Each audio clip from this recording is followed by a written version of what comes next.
Hey everyone, welcome back to Data Driven Value, where we show you the tools and we teach you the skills to help you take your financial freedom into your own hands. Today we're going to talk a little bit about psychology of the market cycle, as well as kind of dissecting the market structure so far, trying to see what might be in store in the near future and how we can position ourselves to best take advantage of the remainder of this cycle. So, kind of with Bitcoin and other assets, they go through these cycles of liquidity. Generally, we go through these bull markets and then we go through these downtrends into our bear market consolidation phase. We generally see this almost every 4 years in Bitcoin. So we refer to those as the Bitcoin market cycles. So yeah, they line up every 4 years. We're currently kind of going through one right now. We are in the bull market phase of it. So I just want to look at this chart and break down some of the price action and the feelings alongside that, and then kind of gauge where we might be currently in this cycle. So obviously, you have, I'll start just coming off of the previous bull market. We were in this euphoric state. We had a long downtrend.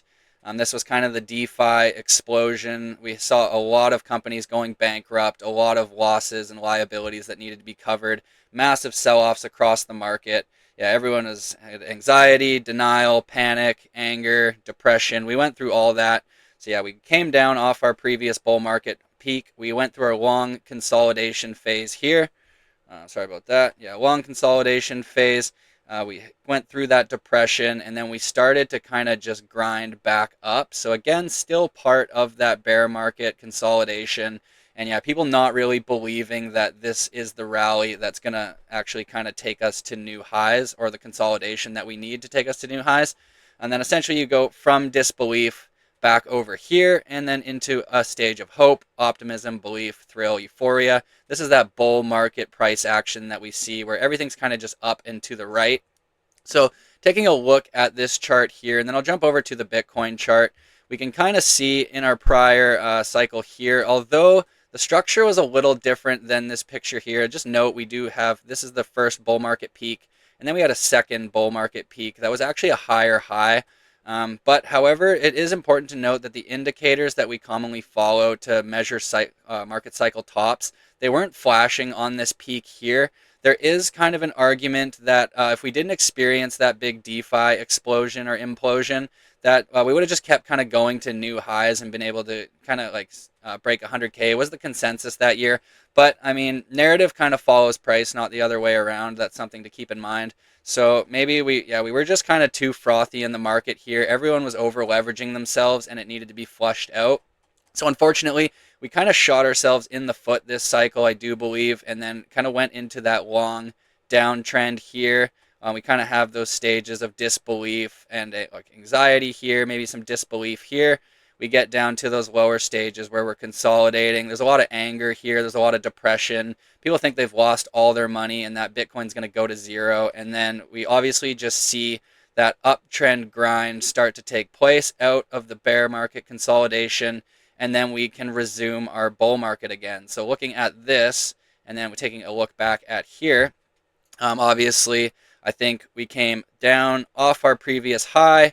We saw our anger stage. We got to our lower low depression stage. We were able to break that and start to print that uptrend structure that I talk about, so those higher lows and higher highs. And then obviously a lot of people in disbelief that that was kind of the lows we're in, and we were able to kind of climb out of there. And then obviously, yeah, you see we pumped up to hope, had a little bit of that sideways consolidation. It doesn't look exactly like this, but it's never going to always resemble it perfectly. But just looking here, you can see we kind of came up out of our consolidation phase, and then we had this little hope kind of consolidation phase right there.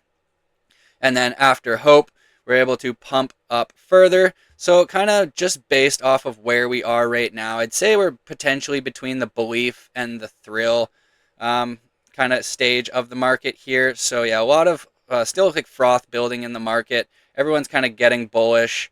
We're not quite at the euphoria stage yet because not everyone considers themselves a genius. There's a lot of new market entrants. Hard to tell how they're really doing right now, but yeah, I do think we're kind of down either between this thrill and belief stage, somewhere right in here. Yeah, so I do believe we could keep continuing up to another or to a higher high. Kind of my target for the cycle high right now as it stands, I'm aiming anywhere between 125 and about 150,000. That's based on a few different things.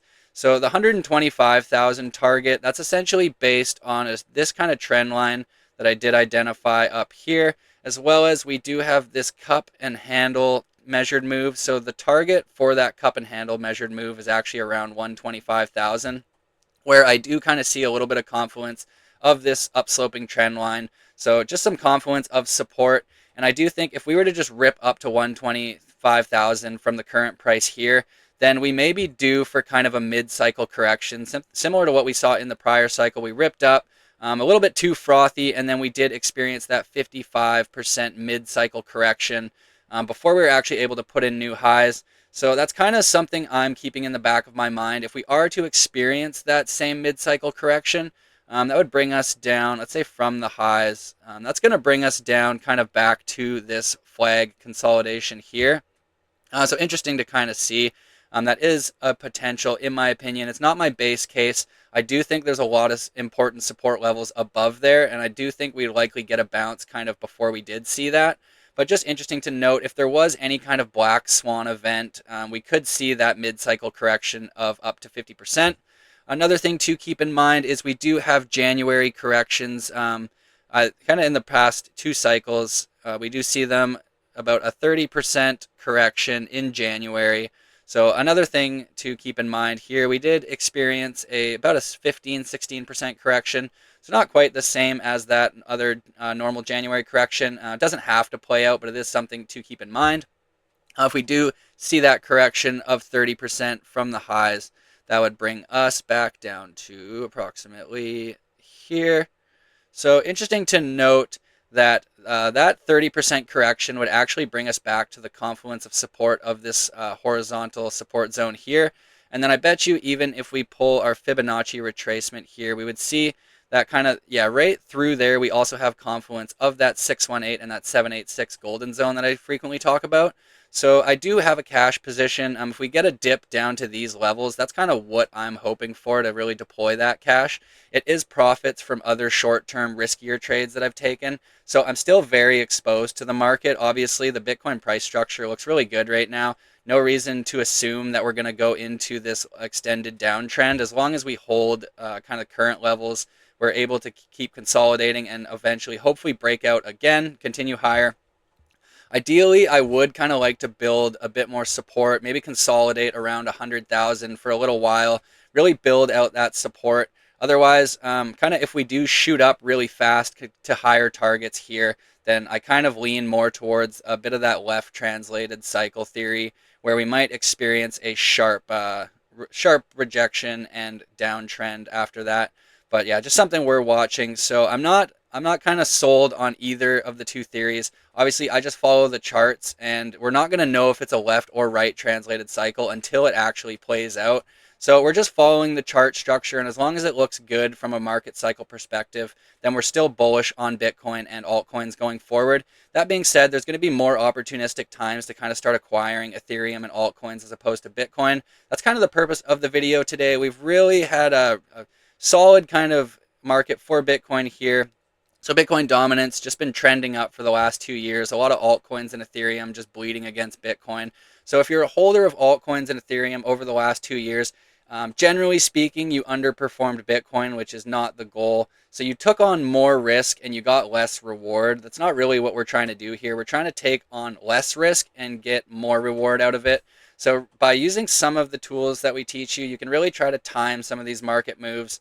That's what we're going to look at today. So kind of just looking here at our indicator dashboard again, just to look at the overall market structure cycle, or the market cycle structure, sorry about that. We do see our summary here at 0.5 risk, so right in the smack dab, right in the middle of the risk. So obviously from a cycle perspective, it's also kind of why I think we might be about halfway through this bull run here, just because we are in the middle of that risk factor. We do see price metrics and on-chain metrics. We see social metrics jumping up, especially in the Twitter followers of layer ones. That's where we're seeing a big uptick in social following there. And then again, we've got all our other risk metrics here. So fear and greed a little bit extended. We do see that our MVRV score is a little bit extended too, but these can go higher. So generally, we're looking all right. I'd say a kind of mid-risk for what we're looking at. So again, I do think we're somewhere in here in the bull market as opposed to up here. That being said, if this chart were to change, if we were to break this market structure, then we would just have to reevaluate how things look and then go from there. Same thing here. We did get a little bit of a black swan event. I think that was Elon Musk, basically. A lot of ESG FUD around Bitcoin here. So he was really bullish on Bitcoin and it pumped it up, and then he started spreading FUD. I think it was due kind of to some of his relationships with other bankers. They weren't happy with his kind of embracement of Bitcoin. But we saw that swift correction after he started fudding it, and then it was able to recover. But yeah, so just watching that here, and then if we do see that market structure change, we'll reevaluate as we see fit. Looking here, so just looking at the Bitcoin market cycle bottom ROI. So ROI from the market cycle bottom, we can kind of see Bitcoin really is just tracking with the other prior cycles. So kind of exactly where we were prior. We do see here that it deviated a little bit from the 2020 cycle and started to kind of follow that 2016 cycle path. You can kind of see in general it has mimicked the 2016 cycle path more closely, in my opinion. So just following that, but yeah, good to see Bitcoin's exactly where we are, or exactly where we were kind of in the two prior cycles. So nothing really alarming on that front. Moving over here, we can look at our logarithmic regression bands just to get a better idea of kind of the valuation of Bitcoin. So we can see here in the prior cycle, we did top out at this lower bubble band here. So if we were to hit that this cycle, that's going to bring us kind of, that's like a $250,000 Bitcoin target. I'm not positive that we'll get to that target. I think it might be a little bit optimistic. We have already experienced pretty good gains. I'll show you over here as well. So just taking a look, this is the logarithmic regression rainbow. So another kind of another good chart to look at to visualize the market cycles. You can see here as we came to the next cycle, essentially this dropped 2 bands, and then the peak ended up 2 bands below where the prior peak was. So I mean, if we were to do that again, our peak's going to be right around here, and then depending when we hit it. So if we hit it in the next next month or so, next couple months, let's say, just a really short time frame, if we hit this band here, then I'd be a little worried just because we have met kind of that lower deviation here, dropping 2 bands. It would be above the 125. It'd be within my 125 to $150,000 price target. And then we'd also see, there's a little bit of a trend line here. So we might see the potential. Kind of my base case right now, yeah, I'm aiming 125 to 150,000. If we were to we could get up to 200,000, honestly, if we were to tag this trend line here. But just looking how we dropped those bands every cycle so far, that's going to be my base case just on history. And then so when we get to like 125, 150,000, I'm probably going to start taking profits. I'm going to DCA out, so I'm not going to take all my profits at once. I'm going to hold portions of each position, depending on the position too. Like everything's going to be different. So, but I'm going to hold it in case we do keep running up to these higher targets. Otherwise, I'm happy with the gains that I've made at these levels here. And then I'm just waiting for the next best opportunity to deploy cash that I've now taken out. And then kind of talking about our portfolio structuring. As I pull that cash out of my risky investments, I'm going to move it into like a high interest savings account, earn about 5% interest on it until I need that cash to put back in the market, in which case it's highly liquid because it's just a high interest savings account. So you can pull it out, put it back in the market when you think is opportunistic, and then ride the next wave up. Kind of moving on here, looking at Bitcoin dominance again. So we just see in the prior cycle, we kind of came off. So this is the big dump. So looking at this, we did find resistance and get rejected here at the 618 Fibonacci from this peak to this low. So we kind of pulled that this cycle as well, and that's what gave us this this target here at about 60% dominance for a cycle top. We can see, obviously, we had this downtrend here. Well, it did manage to break out of this downtrend and go put in that double top. So I'm kind of just pointing that out to show you right here. Sorry about that. just looking at this, so kind of similar here, just that downtrend breakout. So again, this is something I've been watching. If dominance were to get another push up and mimic last cycle, then maybe we're looking, I'd say anywhere from 60% to 61.5. That's going to be within the 786 retracement, as well as that, the 786 retracement of this low time frame, as well as that double top territory there. So just watching that on Bitcoin dominance. We want to make sure Bitcoin dominance has topped before we can expect Ethereum and altcoins to kind of go on and outperform. Then looking at Ethereum, so this is ETH USD, but I have it denominated in Bitcoin rate here just to give a better idea of the ETH Bitcoin ratio. So again, we can kind of see here from the peak to the low of the prior cycle. Basically, it came up and it tagged that 0.5 Fibonacci before it found resistance here. We did see, so we've got our long downtrend. Eventually, we break out. We've got this consolidation here. We've put in our higher lows. So that's that trend change structure that I'd talk about. Yeah, really looking for those higher highs and higher lows to signal that trend change. And then we see that it pumped up there to the 0.5 Fibonacci where it found resistance, kind of consolidated that way into the merge, and then that was actually the top of the cycle. We then went into this long downtrend. So again, similar to here, this long downtrend. Eventually, I do expect us to break out of this downtrend, so we'll just watch for that. And same thing, we're looking for that higher low and higher high structure. And then also just looking from current price to the 0.5 Fibonacci. That's going to be about 90%. So I'm kind of expecting that to be the first level of resistance for ETH Bitcoin. But theoretically, expecting Ethereum to kind of outperform Bitcoin by at least 90% going forward from current price. That being said, we could lose this support and kind of bleed a little bit lower. There is more support all through here. I do think ETH Bitcoin is at a pretty cheap valuation currently. So it is worth it to kind of hedge your bets, maybe swap some Bitcoin to Ethereum if you're bullish on Ethereum for the remainder of the cycle, then now's the decent time to kind of hedge those bets. That being said, you do have to recognize that we can always go lower. We haven't printed that macro trend reversal structure yet. So again, we could break lower, just something we're watching, but yeah, maybe worth a bit of a hedge here. I've got a position in Ethereum. I've swapped some Bitcoin to Ethereum as well as acquired some Ethereum just with US dollars. So yeah, really looking at that, making sure we get that bottom structure before we're able to go up. Yeah, so following that closely, moving on here. Yeah, just another representation of ETH dominance and then overlaid on its price. So really, ETH price doesn't start performing that well until we get these levels where dominance starts rising. You can see through this whole market cycle so far, we've basically just been bleeding in dominance. It has been nice to see ETH just grinding up as well anyways. Although ETH Bitcoin hasn't been performing well, Ethereum USD has been holding up a lot better than in prior cycles. A lot of people were kind of expecting lower targets by now. But yeah, it is impressive to see Ethereum USD has held up well despite the fact that Ethereum Bitcoin hasn't. It just kind of shows you how much strength really is in Bitcoin due to the spot ETF, especially and demand in that. Moving on here. So we're looking at total market cap 5 dominance. So this is the total market cap of all cryptos minus Bitcoin, Ethereum, and stable coins.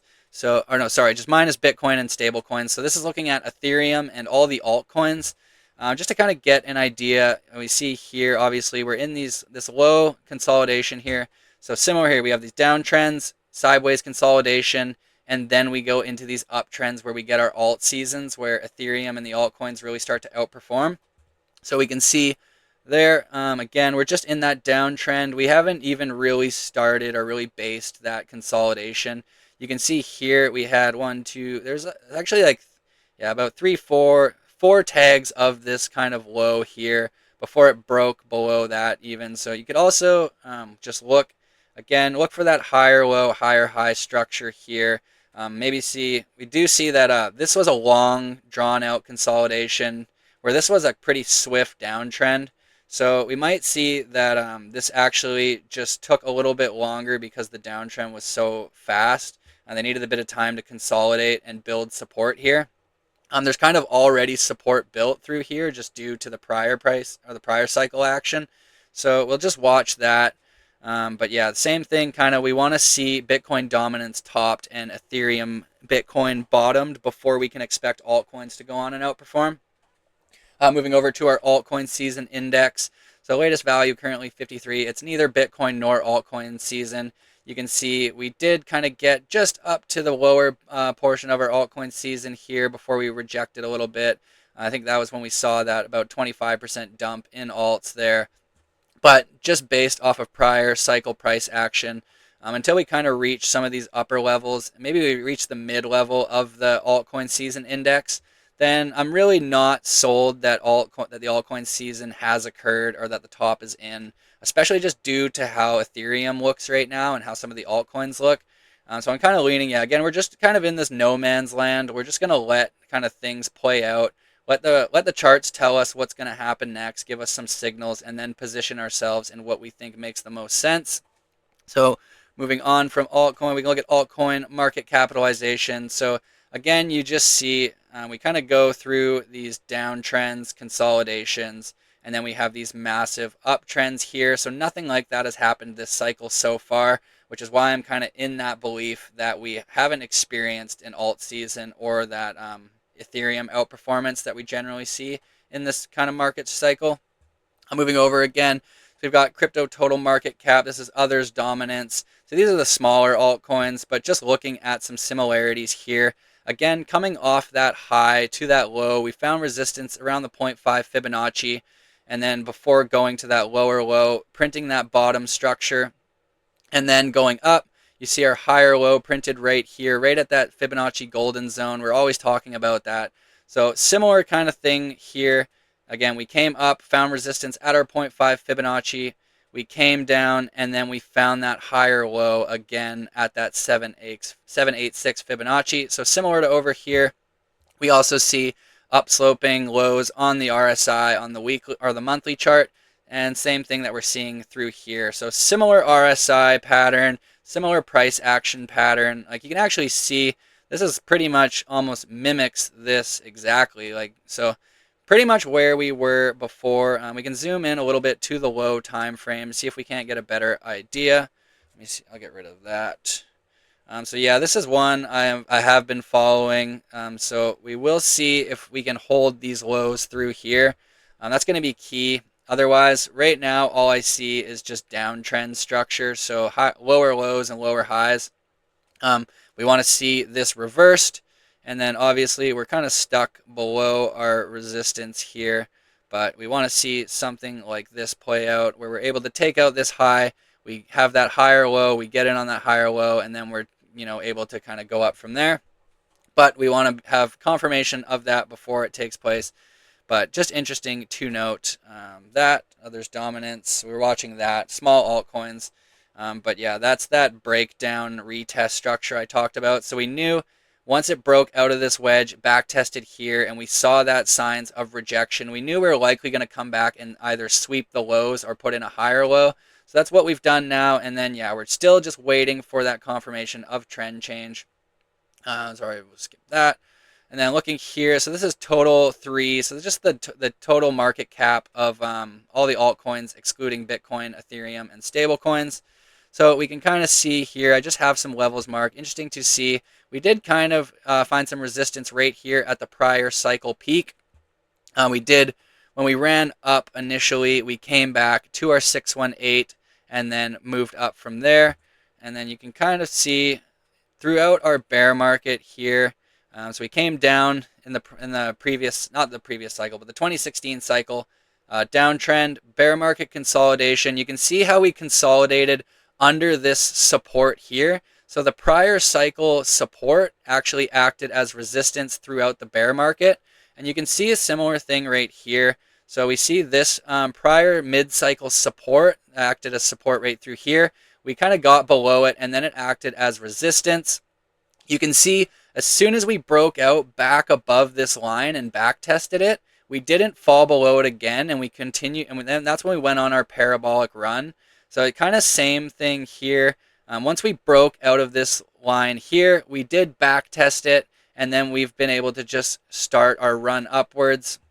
I do think, again, I'm not positive where things will go here, but just looking at a trend line. So I've kind of drawn a similar trend line on Bitcoin. We do have it connecting the peaks of the prior cycles. So if we were to see an altcoin season similar to the prior cycles and kind of tag the same trend line that Bitcoin did, then we would see it come up, another 60% here. So seeing the altcoin market cap by about 60, raised by about 60% might be a decent little target there. But yeah, you can just see through here, we just had nice Fibonacci retracements bouncing from that golden zone. You can see here we are actually able to hold it a little bit better. So yeah, just following that, but it looks pretty good. We were in resistance there, so we'll zoom into the low time frame and see here. Again, we're just kind of stuck under resistance here, but we've broken out of the major downtrend. And then we're just in this consolidation pattern. So something we might watch for here, either we might see a bit of a breakdown. If we see a breakdown, I would think that we would maybe tag at least the 618 here, maybe the 786. So that would be a bit more of an accumulation opportunity for altcoins in my opinion. Otherwise, we might see just something like this play out. We're able to break this and then we're able to retest it. Maybe we attack these highs now. We're able to flip those as support and we can kind of continue on to a traditional alt season. Just something like that to be aware of. So just watching this on the low time frame as well and just giving little ideas of what we might see next. And just flipping over to the last chart of the day. So here we've got the Fed funds rate overlaid on top of the market cap of Ethereum and the other altcoins. So in the past cycles, we wanted to see a period of quantitative easing to really see altcoins and Ethereum start to outperform. Until then, generally a lot of the risk on assets. So stuff like Bitcoin, it is a risk on asset, but it's the least risky of all the cryptos. So during times of economic stress or hardship, there's always that flight to safety. And in the Bitcoin and crypto market cycles, Bitcoin is that flight to safety as well as stablecoins. That's kind of why we're taking a look at the TMC5. So that's just excluding Bitcoin and stablecoins. We're only looking at Ethereum and the altcoins. And you can see here, basically when the Fed funds rate kind of comes down and crosses below the actual market cap of TMC5, we go on these bull run or these parabolic bull runs here. And then you can kind of see as we cross back over again further up in the cycle, we go on these downward consolidation or bear markets. So you can see when we were stuck below the Fed funds rate here, we were kind of just consolidating.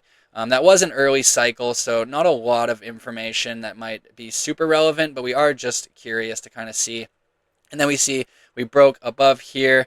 We start to see, obviously, the Fed raising rates. So the market generally is going to top, kind of historically speaking, before they get to the terminal rate. So that happened same here. Like we were just, the peak actually came in at the lowest rates, but kind of different in this cycle here. The peak, we were already pretty high up in those rates before the peak came in. That being said, this kind of interest rate environment is a little bit different than this one. That was such a fast increase there that we kind of were expecting that big, long downwards price action and consolidation. And again, so we broke below it. We went through that consolidation.